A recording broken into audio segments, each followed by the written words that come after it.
നമസ്കാരം. ഇറാനെതിരെ സന്ധിയില്ലാ സമരം അല്ലെങ്കിൽ യുദ്ധപ്രഖ്യാപനവുമായിട്ട് പോയ ട്രംപിന് ഇപ്പോൾ പാളയത്തിൽ പടയാണ് എന്ന് പറഞ്ഞാൽ അതിൽ അതിശയോക്തിയില്ല. സ്വന്തം സൈനികർ തന്നെ ഭരണകൂടത്തിനെതിരെ അല്ലെങ്കിൽ ട്രംപിനെതിരെ നിലപാടെടുക്കുന്ന ഒരവസ്ഥയിലേക്ക് പോയി. അപ്പോൾ ഈ സംഭവം നടക്കുന്നത് ഒരു യുദ്ധക്കപ്പലിലാണ്. അതിൻ്റെ പേര് USS എബ്രഹാം ലിങ്കൺ എന്ന യുദ്ധക്കപ്പൽ. കുറച്ചുകൂടി വിശദമായിട്ട് പറഞ്ഞാൽ നിമിറ്റ്സ് ക്ലാസ് എന്ന വിഭാഗത്തിൽപ്പെടുന്ന ആണവ ഊർജം പ്രയോജനപ്പെടുത്തി പ്രവർത്തിക്കുന്ന ഒരു വിമാനവാഹിനി കപ്പലാണ് ഈ എബ്രഹാം ലിങ്കൺ എന്ന് പറയുന്നത്. ഈ കപ്പലിൽ 2 ആണവ റിയാക്ടറുകളാണ് ആ കപ്പലിൻ്റെ ഊർജ്ജ സ്രോതസ്സ്. അതുകൊണ്ട് തന്നെ ഇതിന് എത്ര നാൾ വേണമെങ്കിലും ആണവ ഇന്ധനം തീരുന്നത് വരെ അത് തുടർച്ചയായിട്ട് അതിൻ്റെ പ്രവർത്തനം തുടരാനും സാധിക്കും. കരക്കെടുക്കേണ്ട സാഹചര്യമില്ല. അപ്പോൾ എബ്രഹാം ലിങ്കൺ എന്ന് പറഞ്ഞാൽ അമേരിക്കയുടെ 16ാമത് പ്രസിഡന്റ് ആയിരുന്നു എന്ന് നമുക്ക് ഓർക്കണം. ഈ കപ്പലിൻ്റെ പ്രത്യേകത ഒരു 3 ഫുട്ബോൾ മൈതാനങ്ങളെക്കാൾ നീളമുള്ള ഒരു കപ്പലാണ്. അതുകൊണ്ട് തന്നെ ലോകത്തിലെ ഏറ്റവും വലിയ യുദ്ധക്കപ്പലുകൾ ഒന്നാണ്. ഏതാണ്ട് 90ഓളം യുദ്ധവിമാനങ്ങളെയും ഹെലികോപ്റ്ററുകളെയും ഒരേ സമയം വഹിക്കാൻ ഈ കപ്പലിന് ശേഷിയുണ്ട്. സാധാരണഗതിയിൽ 5000ഓളം നാവികരും വ്യോമസേന ഉദ്യോഗസ്ഥരും ഈ കപ്പലിൽ ജോലി ചെയ്യാറുണ്ട്. എന്നാൽ ഒരു യുദ്ധ മുന്നണിയിലാണെങ്കിൽ, അതായത് അത് കപ്പലൊരു പൂർണ്ണശേഷിയിൽ ജോലി ചെയ്യുന്ന സമയത്ത് 5400 മുതൽ 5680 വരെ ആളുകൾ ഈ കപ്പലിൽ ഉണ്ടാകാറുണ്ട്. അപ്പോൾ ഈ കപ്പലിൻ്റെ എഞ്ചിനീയറിംഗ്, നാവിഗേഷൻ, അറ്റകുറ്റപ്പണികൾ, ഭക്ഷണം, സുരക്ഷ എന്നിവയ്ക്ക് മാത്രം 3200ഓളം ജീവനക്കാരും, ഈ യുദ്ധ സമാനമായ സാഹചര്യം ഉണ്ടാകുമ്പോൾ യുദ്ധവിമാനങ്ങൾ പറത്തുന്ന പൈലറ്റുമാർ, മെക്കാനിക്കുകൾ, ആയുധ വിദഗ്ധരടക്കം ഏതാണ്ട് 2480 വരെയുള്ള സൈനികരും ഈ കപ്പലിൽ ഉണ്ടാകാറുണ്ട്. അപ്പോൾ ഇനി എന്താണ് പ്രശ്നം? അതിലേക്ക് വരാം. ഈ പശ്ചിമേഷ്യൻ യുദ്ധം അല്ലെങ്കിൽ ഇറാനെതിരെയുള്ള യുദ്ധത്തിൻ്റെ പശ്ചാത്തലത്തിൽ ഈ കപ്പലും അതിലെ നാവികരും നേരിടുന്ന ഒരു കനത്ത മാനസിക ശാരീരിക പ്രതിസന്ധികൾ, അതാണിപ്പോൾ ഈ ഇത്ര വലിയ വാർത്താ പ്രാധാന്യം ഉണ്ടാകാൻ കാരണം ഇറാനുമായുള്ള യുദ്ധത്തിൽ ഒരു തന്ത്രപരമായ പിന്തുണ നൽകുന്നതിന് വേണ്ടിയിട്ട് ഈ കപ്പൽ മാസങ്ങളായിട്ട് പശ്ചിമേഷ്യൻ കടലിൽ അലഞ്ഞു തിരിയുകയാണ്. പ്രത്യേകിച്ച് അറേബ്യൻ കടലിലും പേർഷ്യൻ ഗൾഫിലുമായിട്ട് ഈ കപ്പലിനെ വിന്യസിച്ചിരിക്കുകയാണ്. ഇറാനിലെ പ്രധാന സൈനിക കേന്ദ്രങ്ങൾ, വ്യോമ പ്രതിരോധ സംവിധാനങ്ങൾ, റഡാർ നിലയങ്ങൾ എന്നിവ ലക്ഷ്യമിട്ട് അമേരിക്ക നടത്തിയ ശക്തമായ വ്യോമാക്രമണങ്ങളിൽ ഈ കപ്പൽ പങ്കെടുത്തിരുന്നു. കൂടാതെ ഇറാൻ്റെ തുറമുഖങ്ങളിലേക്കും അറേബ്യൻ കടൽ, പേർഷ്യൻ ഗൾഫ് വഴി കടന്നുപോകുന്ന തന്ത്രപ്രധാനമായ ഹോർമൂസ് കടലിടുക്കിലും ഉപരോധം സൃഷ്ടിക്കാൻ, അല്ലെങ്കിൽ ഇറാൻ്റെ കപ്പലുകളെ തടയുന്നതിന് വേണ്ടി, അങ്ങനെ ഇറാനെ സമ്പൂർണ്ണമായി ഉപരോധിക്കുന്നതിന് വേണ്ടിയിട്ട് ഒരു കാവലായിട്ടും ഈ കപ്പലിനെ അവർ ഉപയോഗിച്ചിരുന്നു. അപ്പോൾ ഇനിയുള്ള പ്രശ്നം, ഇതിൽ ഈ കപ്പലിന് നേരെ നിരവധിയായ ആക്രമണങ്ങളുണ്ടായി. ഇറാൻ്റെ റവല്യൂഷണറി ഗാർഡുകൾ ഡ്രോണുകളും മിസൈലുകളൊക്കെ ഉപയോഗിച്ച് ഈ കപ്പലിന് നേരെ ആക്രമിച്ചു. പക്ഷേ അതിനെ ഫലപ്രദമായി പ്രതിരോധിക്കാൻ ഇവർക്ക് കഴിയുകയും ചെയ്തു എന്നുള്ളതാണ് ഔദ്യോഗിക വിശദീകരണം. കൂടാതെ ഹൂത്തികളും ഈ കപ്പലിന് നേരെ ആക്രമണം നടത്തി. അത് യമനിലുള്ളതാണ് ഹൂത്തികൾ. അവർ ഈ കപ്പലിന് നേരെ മിസൈലുകളും മറ്റ് സംഗതികളുമൊക്കെ തൊടുത്തുവിട്ടു. ഇനിയും ഈ പ്രശ്നങ്ങളെല്ലാം ഇവർ സധൈര്യം നേരിട്ടു, അതിജീവിച്ചു, കാര്യങ്ങളൊക്കെ ശരിയാണ്. ഇനി എന്താണ് ഈ പ്രശ്നമെന്ന് പറഞ്ഞാൽ, മാസങ്ങളായിട്ട് ഈ കപ്പൽ കടലിൽ തന്നെ തുടരുകയാണ്. കൃത്യം പറഞ്ഞാൽ ഏതാണ്ട് 260 ദിവസത്തിലധികമായി ഈ കപ്പലിൽ കഴിയുന്ന നാവികർ ആ കപ്പലിൻ്റെ തന്നെ ചരിത്രത്തിൽ ഏറ്റവും വലിയ കാലം കര തൊടാതെ നിൽക്കുന്ന ഒരവസ്ഥയിൽ, അല്ലെങ്കിൽ ആ റെക്കോർഡ് അവർ ഭേദിച്ചു കഴിഞ്ഞു.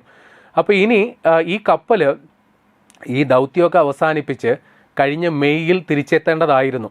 അതായത് ഈ കപ്പൽ 2 വട്ടം അതിൻ്റെ ദൗത്യം നീട്ടി എന്നുള്ളതാണ് വാർത്ത.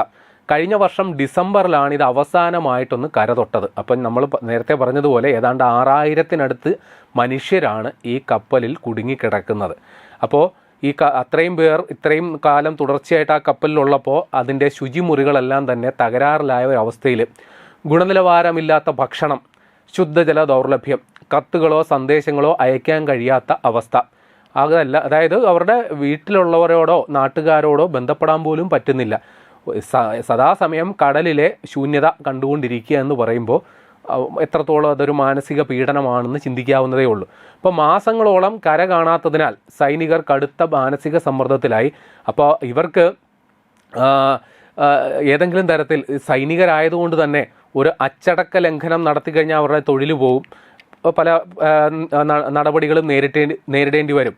അതുകൊണ്ട് അവരൊരു പ്രത്യക്ഷ ഒരു പ്രതികരണത്തിനൊന്നും തയ്യാറായില്ല. പകരം ഒരു കലാപത്തിന് മുതിർന്നതുമില്ല. പകരം അവരെന്ത് ചെയ്തു? ഈ പറയുന്ന കപ്പലിൽ പരസ്യമായ പ്രതിഷേധങ്ങൾക്കൊന്നും നടത്താൻ സാധിക്കാത്തത് കൊണ്ട് അവർ മാനസിക സമ്മർദ്ദവും മോശം ജീവിത സാഹചര്യവും കാരണം തങ്ങളുടെ കടുത്ത വിയോജിപ്പും പ്രതിഷേധവും വ്യത്യസ്തമായ ചില രീതികളിലൂടെയാണ് അവരുടെ കുടുംബങ്ങളെ അറിയിച്ചത്. എന്ത് ചെയ്തു? ചില നാവികർ കപ്പലിൽ നിന്നെടുത്ത് കടലിലേക്ക് ചാടാൻ നോക്കി. അങ്ങനെ ചാടിയ ഒരു സൈനികനെ വളരെ കഷ്ടപ്പെട്ട് ഇവർ രക്ഷപ്പെടുത്തുകയും ചെയ്തു. അപ്പോൾ ഈ വിവരങ്ങൾ ഏതോ സൈനികൻ്റെ ബന്ധുക്കൾക്ക് കിട്ടി. ഇവർ മാധ്യമ വാർത്തകളിൽ ഇത് ഉന്നയിക്കുകയും ചെയ്തു. കപ്പലിലുള്ള സൈനികർക്ക് നേരിട്ട് സംസാരിക്കാൻ സ്വാതന്ത്ര്യവുമില്ല. ഏതെങ്കിലും തരത്തിൽ ഫോണിലൂടെ, പിന്നെ ഏത് രീതിയിൽ ഇവർ ബന്ധുക്കളെ ഈ കാര്യം അറിയിച്ചു എന്നുള്ളത് വ്യക്തമല്ല. ഏതായാലും കുടുംബാംഗങ്ങളെല്ലാം തന്നെ വലിയ രീതിയിലുള്ള പ്രതിഷേധവുമായിട്ടിപ്പോൾ രംഗത്തുണ്ട്. ഇപ്പോൾ സാന്റിയാഗോയിൽ ഒത്തുകൂടിയ 200ഓളം സൈനികരുടെ പങ്കാളികളും കുടുംബാംഗങ്ങളും മുതിർന്ന സൈനിക ഉദ്യോഗസ്ഥരെ നേരിൽ കണ്ട് കപ്പലിലെ കടുത്ത അസൗകര്യങ്ങളും സൈനികരുടെ മോശം മാനസികാരോഗ്യത്തെയും കുറിച്ച് ശക്തമായ ഭാഷയിലാണ് അവർ പ്രതികരിച്ചത്.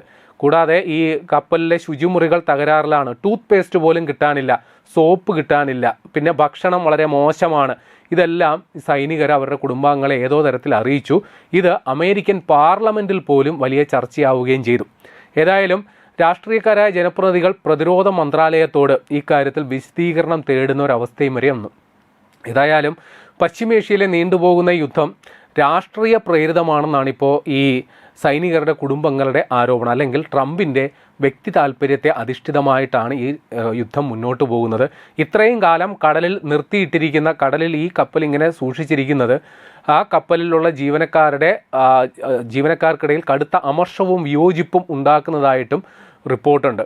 ഏതായാലും ഈ നാവികരുടെ കുടുംബങ്ങളിൽ നിന്നുള്ള അല്ലെങ്കിൽ ജനപ്രതിനിധികളിൽ നിന്നുള്ള സമ്മർദ്ദം ശക്തമായതിനെ തുടർന്ന് ഈ എബ്രഹാം ലിങ്കൺ എന്ന് പറയുന്ന കപ്പലിനെ തിരിച്ചു വിളിക്കാൻ പ്രതിരോധ മന്ത്രാലയം ഇപ്പോൾ തീരുമാനിച്ചിട്ടുണ്ട്. പകരം USS ജോർജ് വാഷിങ്ടൺ എന്ന മറ്റൊരു കപ്പൽ അങ്ങോട്ട് വിന്യസിക്കാനും തീരുമാനിച്ചിട്ടുണ്ട്.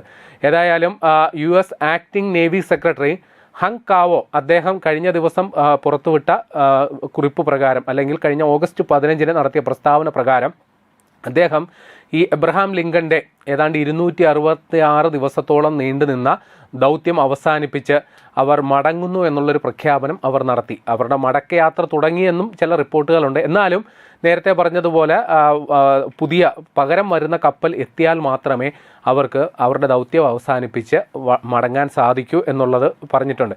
ഏതായാലും ഈ കപ്പൽ എന്ന് അമേരിക്കയിലെ തിരിച്ചെത്തും, ആ കൃത്യമായ ദിവസം ഇതുവരെ പുറത്തു വിട്ടിട്ടില്ല എന്നുള്ളത് കൂടി വിവരം വരുന്നുണ്ട്. പക്ഷേ ചില റിപ്പോർട്ടുകൾ പ്രകാരം ഈ കപ്പൽ പശ്ചിമേഷ്യയിൽ നിന്നുള്ള മടക്കയാത്ര ആരംഭിച്ചതായിട്ടും വിവരമുണ്ട്.